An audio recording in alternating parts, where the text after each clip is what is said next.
यीशु मसीह के नाम से सबको जय मसीह की। आज का वचन है मत्ती रचित सुसमाचार उसका 11 अध्याय 12 वचन। यूहन्ना बपतिस्मा देने वाले के दिनों से अब तक स्वर्ग के राज्य में बलपूर्वक प्रवेश होता रहा है और बलवान उसे छीन लेते हैं। मेरे प्रिय, यहाँ पर स्वर्ग राज्य में प्रवेश होने के विषय में प्रभु यीशु यहाँ पर कहता है स्वर्ग राज्य में कौन प्रवेश कर सकता है। जो पुराना नियम में यूहन्ना बपतिस्मा देने वाले से पहले जो यूहन्ना बपतिस्मा देने वाला कौन था, 10 वचन में इस प्रकार लिखा हुआ है, यह वही है जिसके विषय में लिखा है, देख मैं अपने दूत को तेरे आगे भेजता हूँ जो तेरे आगे तेरा मार्ग तैयार करेगा। यूहन्ना बपतिस्मा देने वाला प्रभु यीशु के लिए मार्ग तैयार करने के लिए स्वर्ग से परमेश्वर के द्वारा भेजा गया व्यक्ति है। प्रभु यीशु का जन्म होने से 6 महीने पहले उनका जन्म हुआ और वह उस जगह पर परमेश्वर प्रभु यीशु के लिए उनका सेवकाई के लिए मार्ग तैयार किया। उनके पीरियड, उनके जो काल के बाद यूहन्ना बपतिस्मा देने वाले के दिनों के बाद इस संसार में जितने भी लोग जन्म हुए हैं उन सबको एक अधिकार दिया है कि सब लोग स्वर्ग राज्य में प्रवेश कर सकता है, लेकिन उनके लिए एक क्वालिफिकेशन होना चाहिए, उसके लिए एक शर्त है, वह बलवान होना चाहिए। आत्मिक विषय में, आत्मिक तौर पे, आत्मिक दिशा में वह बलवंत होना चाहिए।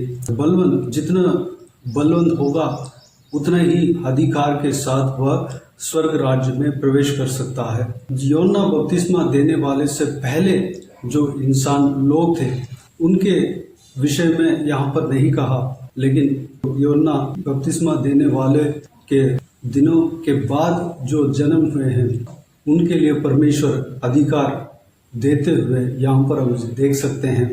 क्योंकि यूहन्ना बपतिस्मा देने वाले से पहले जो लोग थे उनमें से एक पर्टिकुलर लोग को, जन को परमेश्वर ने चुना और अपना जन करके कहा। वह इस्राएली जन था, वह परमेश्वर का जन कहलाया गया और इस्राएली जन को अपना जन माना, अपना संतान माना और इस्राएली जन को परमेश्वर अपने इच्छा के अनुसार चलाते हुए आया। लेकिन इस्राएली जन परमेश्वर का बात को नहीं माने, परमेश्वर के आज्ञाओं को नहीं माने, इसलिए वह उनकी जगह पर सारे लोगों को, जगत में जितने भी लोग अन्य जाति, सबको परमेश्वर ने उनके जगह पर बुलाया, उनके जो आशीष मिलना था सबको बांटा। नया नियम के मुताबिक जो कोई भी जन प्रभु यीशु मसीह से विश्वास करते हैं सब आत्मिक इजरायली हैं। वह हक हमें दिया हुआ है, हम परमेश्वर का संतान बनने का अधिकार हमें दिया हुआ है, क्योंकि हम सब के लिए परमेश्वर प्रभु यीशु 2000 साल पहले क्रूस उठाया, लहू बहाया, मारा गया, गाड़ा गया, तीसरे दिन मुर्दों में से जी उठा। इसलिए वह अपने ऊपर क्रूस को ले लिया और दंड भोगता कि हम जो परमेश्वर से दूर थे, हम जो परमेश्वर का निकट नहीं आ सकते थे, हमें परमेश्वर का निकट बुलाने के लिए, हमें इस्राएलियों के जगह पर रखने के लिए, हमें वह आशीष जो परमेश्वर ने इस्राएलियों के लिए रखा था हम सबको देने के लिए परमेश्वर इस तरह के दंड को अपने ऊपर ले लिया।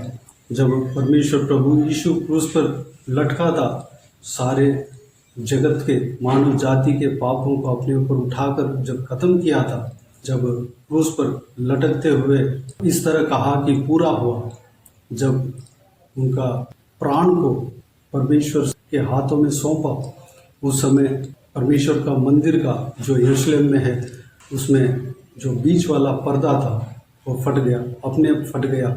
यानी कि महा पवित्र स्थल और पवित्र स्थल, उन दोनों के बीच में एक पर्दा परमेश्वर प्रभु यीशु मसीह से पहले लगाया हुआ था। जब प्रभु यीशु मसीह अपना जान को दिया उस समय वो पर्दा फट गया।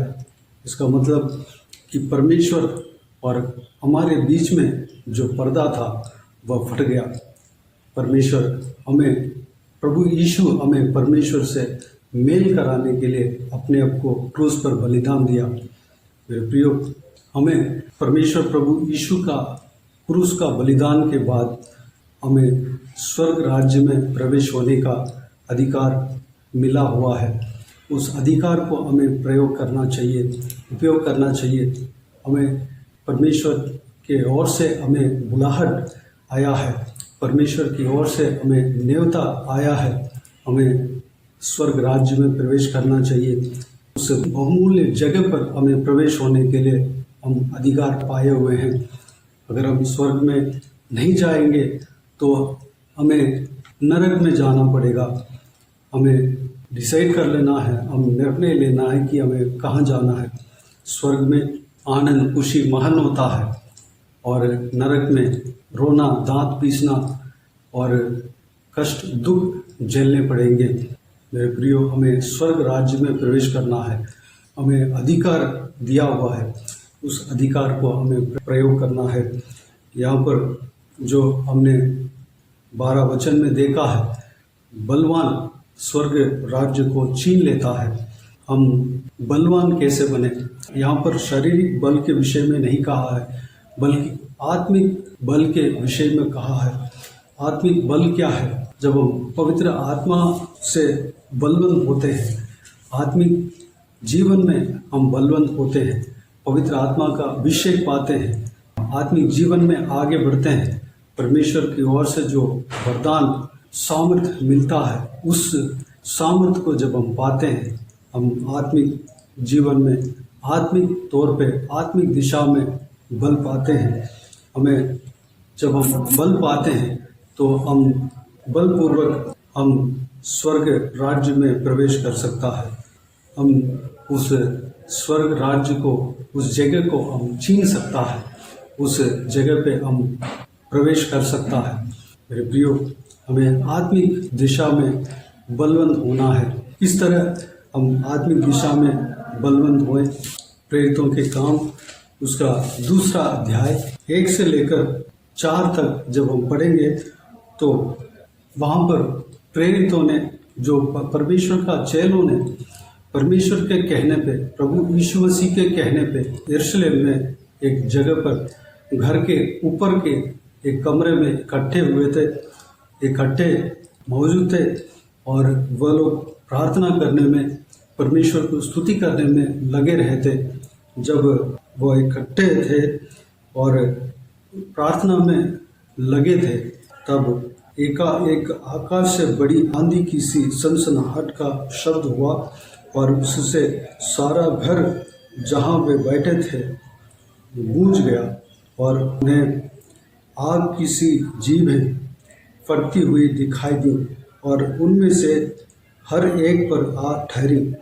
वे सब पवित्र आत्मा से भर गए और जिस प्रकार आत्मा ने उन्हें बोलने की सामर्थ्य दी, वे अन्य अन्य भाषा में बोलने लगे। यहाँ पर हम देखते हैं वह लोग जब इकट्ठे होकर परमेश्वर से प्रार्थना करने में लवलीन थे। पेंतेकोस्त का दिन में परमेश्वर का आत्मा उन पर भारी तरीके से उतरा और वो लोग अन्य अन्य भाषा में बोलने लगे। परमेश्वर का सामर्थ्य उनके ऊपर उतरा, वह बल पाए और बल पाने के बाद परमेश्वर के सेवा करने लगे।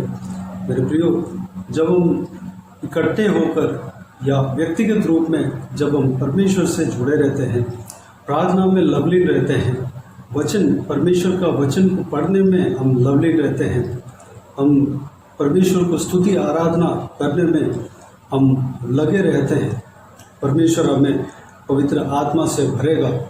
परमेश्वर का आत्मा के अभिषेक का चाहत अगर हमारे अंदर हो, प्रभु यीशु मसीह के ऊपर विश्वास हमारे अंदर हो, तो प्रभु यीशु हमें अपने आत्मा से भरेगा। जब परमेश्वर प्रभु यीशु अपने आत्मा से भरता है तो हम बल पाते हैं, आत्मिक जीवन में बल पाते हैं और हम बलवंत होंगे और स्वर्ग राज्य में प्रवेश कर पाएंगे। मेरे प्रियो, हमें आत्मिक जीवन में बल पाना है। उसके लिए हमें प्रार्थना में लगे रहना है। जिस तरह प्रेरितों ने, जो परमेश्वर के चेले थे, वहाँ पर 120 जन थे, इकट्ठे होकर परमेश्वर से प्रार्थना करने में लगे रहे। हम भी अगर हमारे जो संगति है उसके साथ हम मिलकर प्रार्थना कर सकते हैं, ज़्यादा से ज़्यादा समय प्रार्थना में हम बिता सकते हैं, या व्यक्तिगत प्रार्थना में हम रख सकते हैं, हम वचन को पढ़ सकते हैं, मनन कर सकते हैं, सुन सकते हैं, परमेश्वर को आराधना स्तुति कर सकते हैं। जैसे हम इस तरह हम करेंगे तो हम परमेश्वर के आत्मा से परमेश्वर हमें अभिषेक करेगा, हमें बलवंत करेगा। जब हम बल पाते हैं तो हमें आत्मिक वरदान मिलेगा। परमेश्वर हमें बहुतायत से उनके राज्य के लिए इस्तेमाल करेगा और अपने राज्य में हम बलपूर्वक प्रवेश कर सकते हैं, छीन सकते हैं। मेरे प्रियो, हम पवित्र आत्मा का अभिषेक पाने के लिए, पवित्र आत्मा के बल पाने के लिए, पवित्र आत्मा का सामर्थ्य हम पाने के लिए अपने आप को परमेश्वर के हाथों में समर्पित करें। आइए हम प्रार्थना में जाएं। स्वर्ग पिता, दयालु परमेश्वर, आपको धन्यवाद देता हूँ आज के इस बहुमूल्य वचन के लिए। आपको धन्यवाद देता हूँ परमेश्वर, बीते हुए दिनों में हमें संभाला, बचाया, सुरक्षित रखा। आपको धन्यवाद देता हूँ इस नए हफ्ते में हमें प्रवेश होने के लिए अनुग्रह दिया। धन्यवाद देता हूँ एक और दिन में हम प्रवेश होने के लिए, एक और दिन को हम देखने के लिए अनुग्रह दिया। आपको धन्यवाद देता हूँ परमेश्वर। पिताजी, आपका इस बहुमूल्य वचन के द्वारा हमने जो कुछ भी सीखा है, सारे बातों के लिए आपको धन्यवाद देता हूँ परमेश्वर। पिताजी, यूहन्ना बपतिस्मा देने वाले के बाद, उनके दिनों के बाद जो लोग आ रहे हैं परमेश्वर, उनको आपने स्वर्ग राज्य में प्रवेश होने का अधिकार दिया। पिता, हर एक व्यक्ति स्वर्ग राज्य में प्रवेश हो सकता है, लेकिन उनका उस अधिकार को हम पाने के लिए जो शर्त आपने रखा है, उस शर्त को हम पूरा करने पाए। पिता, हम आत्मिक जीवन में बल पाने पाए, आत्मिक दिशा में हम बल पाने पाए। परमेश्वर, धन्यवाद देता हूँ परमेश्वर। हम जिस तरह प्रेरित लोग, जिस तरह आपके चेले इकट्ठे होकर प्रार्थना कर रहे थे, प्रार्थना में लवलीन थे, और परमेश्वर आपके सामर्थ्य को पाए, आपके अभिषेक को पाए। परमेश्वर, उनके ऊपर आपकी जीव सी उनके ऊपर आके उतरा और वह अन्य अन्य भाषा में बोलने लगे।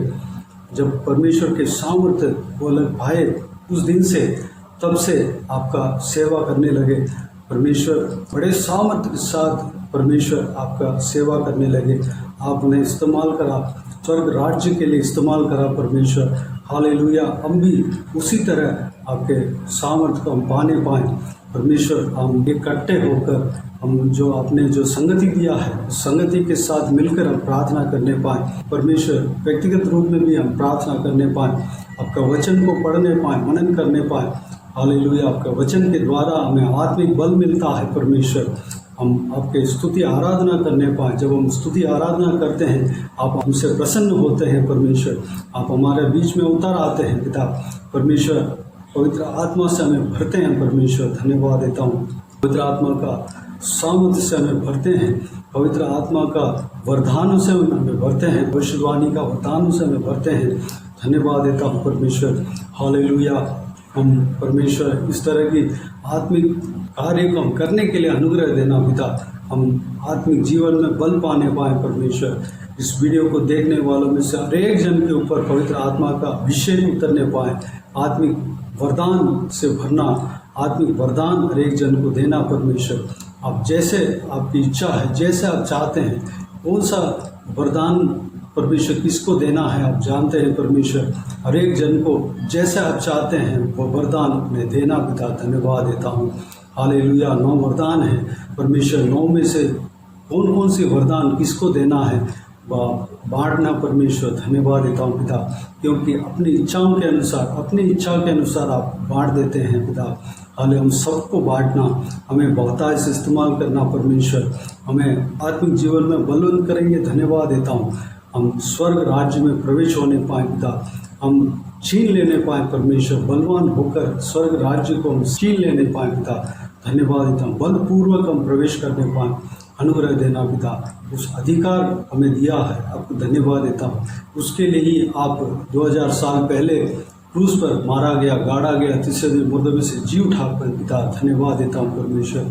सारा उस काम को जो हमारे और परमेश्वर के बीच में जो दूरी था, जो दीवार था, जो पर्दा था, उसको आपने तोड़ा, उसको आपने फाड़ा परमेश्वर। धन्यवाद देता हूँ परमेश्वर।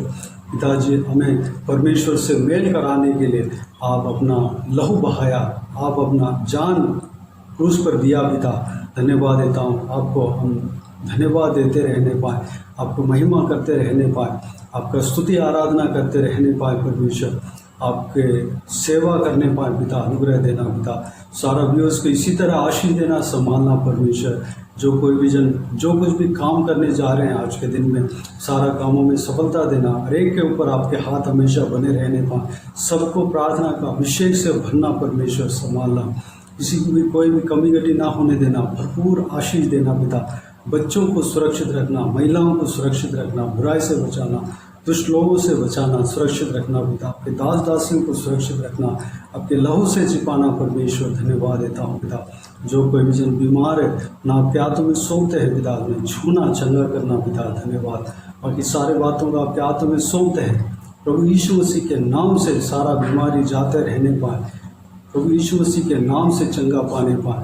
बाकी सारे बातों को आपके हाथों में सौंपते हैं। सारा आदर महिमा जलाल आपको मिलते रहे। सारा दुआ प्रार्थना को प्रभु यीशु मसीह के नाम से मांगते हैं, सुन और ग्रहण कर।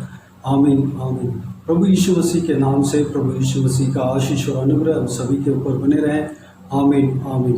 मेरे प्रिय, इस चैनल को सब्सक्राइब करें और शेयर करें। अगर किसी को भी प्रार्थना का विषय हो तो डिस्क्रिप्शन में दिए हुए नंबर पर कॉल करके प्रार्थना करा सकते हैं। हम आपके लिए प्रार्थना करेंगे। आप अपने व्यक्तिगत प्रार्थना में हमारे लिए प्रार्थना कीजिए। इस सेवकाई के लिए, इस सेवकाई का बढ़ोतरी के लिए, इस सेवकाई में जुड़े हुए हर एक जन के लिए, हर एक का आशीष के लिए, आत्मिक उन्नति के लिए, तरक्की के लिए, आत्मिक आशीष के लिए, संसारिक आशीष के लिए, पारिवारिक आशीष के लिए प्रार्थना करें।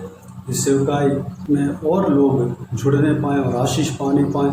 जो कोई भी जन जुड़ते हैं सब आशीष पाते रहने पाए, उसके लिए प्रार्थना करें। सेवकाई के द्वारा परमेश्वर आपके जीवन में कार्य किया हो वो भी हमें बता सकते हैं, ताकि हम सब मिलकर परमेश्वर को धन्यवाद दे सकें, महिमा कर सकें।